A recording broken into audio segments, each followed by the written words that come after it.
Құрметті ән сүйер қауым.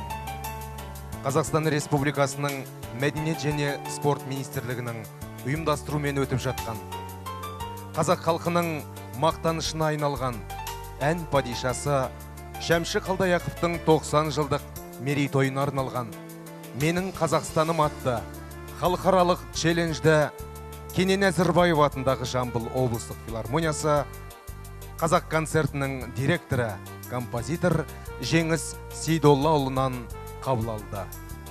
Шәмші ағамыз Жамбыл жерінде тұрып жатқан кезде Мойын құмда Тамда руы, Дүнген қызы және Жаңарған Жамбыл атты әсем әндерді жазып қалдырды.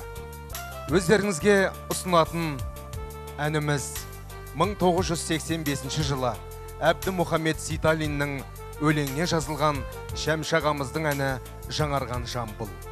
Бұл челленджді Жамбылдан шыққан әншілерге, өнер майталмандарына, бұқаралық ақпарат құралдарының өкілдеріне және облысымыздың елді мекендері мен аудандарындағы өнерпаздарға жолдаймыз. Қабыл алыңыздар.